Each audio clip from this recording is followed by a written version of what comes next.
Good evening, my Dark Minions. Welcome to Lady of Darkness Horror Podcast. This evening, I have a very special dark tale that tells the story of a mother's love. There really isn't anything like a mother's love, is there? Come a little closer and join me for tonight's tale.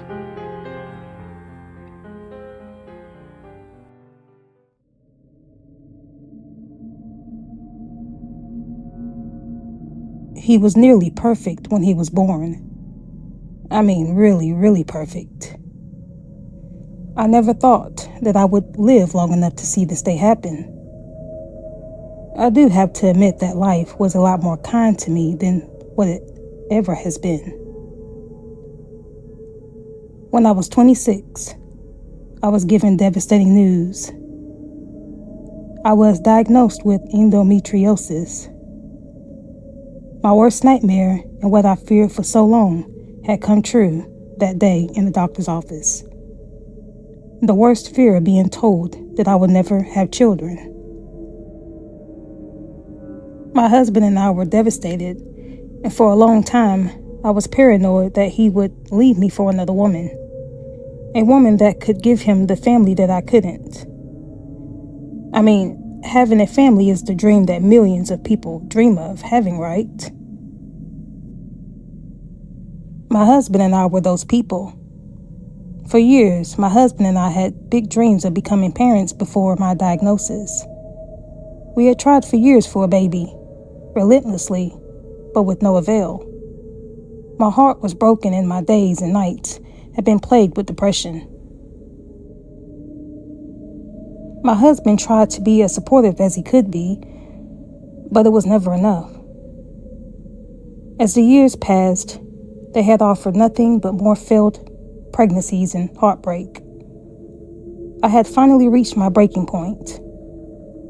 Time had continued to pass me by, and my husband and I eventually got over the whole ordeal and got on with our lives. In time, I had also learned to just deal with it. After I found myself in my mid-30s. Congratulations, Mr. and Mrs. Brooks. You're 3 weeks pregnant. You're going to have a baby. Hearing those words in that moment melted my heart. Those words melted mine and my husband's heart as well. We could barely control ourselves and couldn't believe that this news had been real.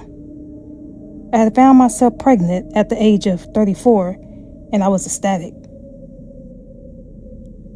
So ecstatic, actually, that I didn't know what to do with myself when the very thought of my child, our child, had finally been growing inside of me. Our little bundle of joy's heart pulsed with mine, and at this point, it didn't matter had it been a boy or a little girl. All I cared about was receiving this amazing blessing and could only hope and pray that the child would be healthy. He has my sapphire almond-shaped eyes, his father's blonde hair and radiant smile with his bubbly personality, and my sharp determination with an appetite to always fulfill his desires. Mommy's little prince. My adorable Rowan. Yes, my adorable Rowan he is. Rowan is one of a kind. He's smart for beyond his age, and all of his teachers are quite impressed with a child as young as he could take on such knowledge. I had enjoyed life's goodness for as long as they had lasted. Rowan had turned 13. That black cloud had found its way back into our lives, tearing our small family to shreds, as well as it did my sweet Rowan. I found out my dear husband, for over 10 years, had been having an affair with one of his colleagues at the office he had worked at. Everybody but me must have seen it because the day my husband filed for a divorce, I was informed by one of his colleagues that the affair had been ongoing for over 2 years. I was crushed. I was angry. I was hurt. He had been having an affair with a younger woman who could have been no older than 21. Life would only get more chaotic for me and my little prince after the battle between my ex-husband and I turned ugly over child custody. In the end, he had won full custody of Rowan after I had been deemed unfit when he had paid off very powerful, nasty lawyers and judges a large sum of money to beat the odds against me. Rowan, my little prince, was torn up about it. He had known that he had always been Mommy's little prince, and he was truly my miracle child. The child I wasn't supposed to have, but I did, due to life's kindness of a second chance. It wasn't until 2 months later I had been separated from my beloved son, while he had been living with his father and his new girlfriend, that I had received a visit that is every mother's worst nightmare one night. A 3 a.m. knock at the door had me racing against time downstairs, flinging my robe around my half-naked body as I wiped sleep dust from my eyes in panic. I opened the door to see 2 well-mannered, well-dressed male detectives standing, staring but with a warm smile, yet sadly at me. I knew then that there was something horribly wrong. "We are afraid we have some bad news. There's been a horrible accident." My heart froze. My first thought had gone straight to my little Prince Rowan, if he was all right or even alive. A part of me didn't even want to know that answer, if it was going to be bad, especially regarding my son, my little prince, my little Rowan. "What's happened? Where's my Rowan? Is he safe? Is he all right?" I asked nervously, nausea rising up within my stomach. "Oh God, no! Not my Rowan! God, no!" "There's been a fire. There's been 2 deaths. Fortunately, 1 injured with minor injuries. Your ex-husband, Ryan Brooks, and his girlfriend, Krista McKenzie, unfortunately died in the fire. A house fire. Your son, Rowan, just barely got out alive. Rowan is fine. He has a few minor injuries, but nothing major. Nothing that a quick hospital visit can't fix."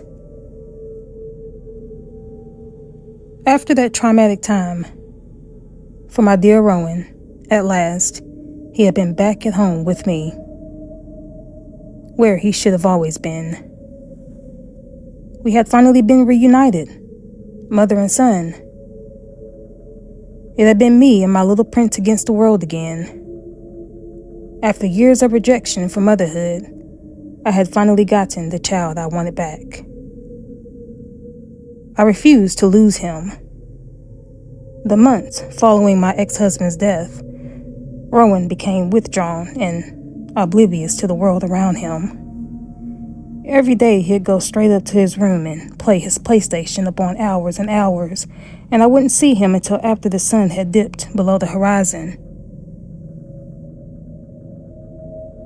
When he would come down for dinner, he would only flash a half smile my way, yet with sad, empty eyes. But something happened to my son, my little Rowan, my little prince, one day after he had come home from school.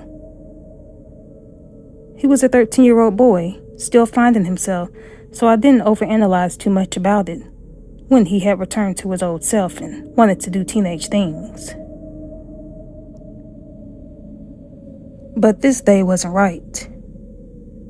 When my Rowan had come home today, he had been in tears, nose streaming with crimson liquid, with scratches and bruises all over his face. He had looked like someone had used him for a punching bag in target practice. Rowan had told me about a girl he had had a crush on for these last few weeks.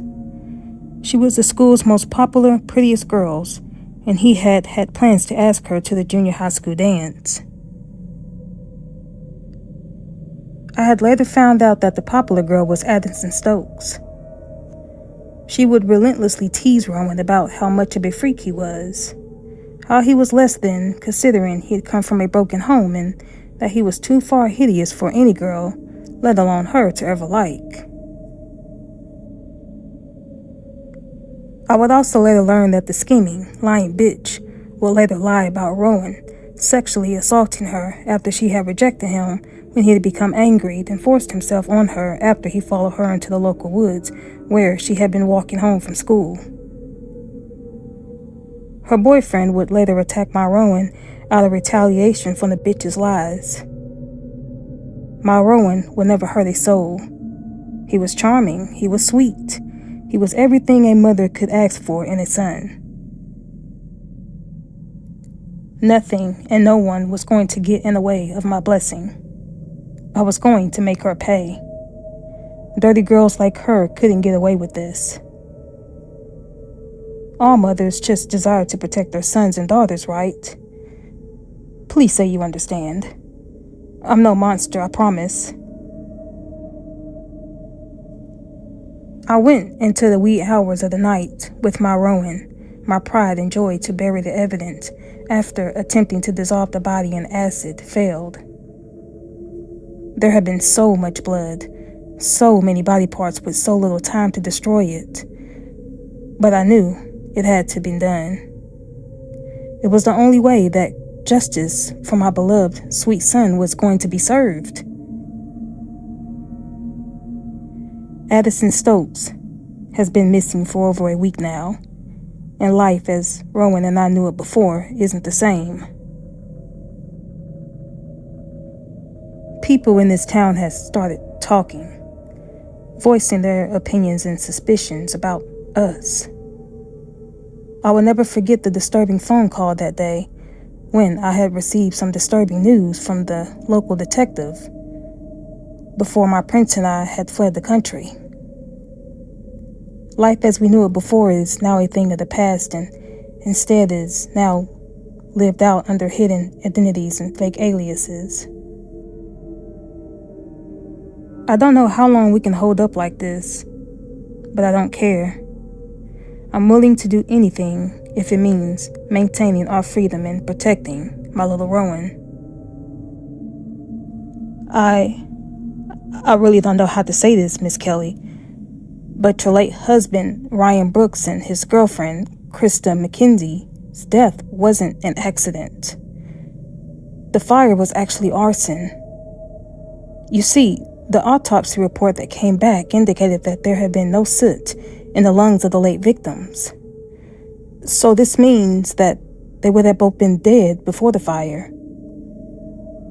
I have even more disturbing news for you. They were poisoned with arsenic. Arsenic is a substance that is very difficult to find, Miss Kelly. Unless you're looking for it, know what to look for, you won't find it. We're very lucky the arsenic was detected when it was. That's absolutely ridiculous. This must be some kind of mistake. It has to be some type of mistake. Are you implying that my Rowan has anything to do with any of this? Please tell me that you don't. He's one of the best boys that I've ever known who's only 13 years old. You can't believe that. All of the evidence points to him, and I'm sorry that this isn't something that you want to hear. Before Addison Stokes went missing, she had a sexual assault forensic exam and proven evidence points to rape. Evidence of semen was found there in the exam in her body. Your son's semen. The DNA matched your son's DNA. Rowan Kelly. All of the evidence points to him, and I'm sorry that this isn't something that you need to hear, let alone want to. It's true, Miss Kelly. The DNA matches your son's, and he's wanted as the prime suspect for the murders of Ryan Brooks, Krista McKenzie, rape and disappearance of Addison Stokes.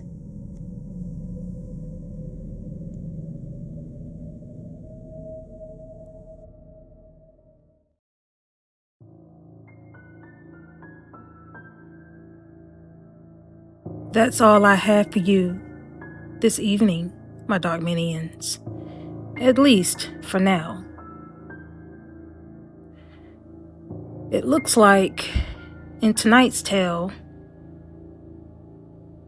the child wasn't as innocent as many mothers would like to believe that their children are. Let me know in the comment section below of what you thought of this story, my dark minions. I'm always ready and open to see feedback from whatever it is you think. I would like to say a special thank you for all who support this channel. Without your support, none of what I'm doing now would be possible. As usual, my dark minions, thank you for your time and spending your evening with me. Until next time, sweet dreams.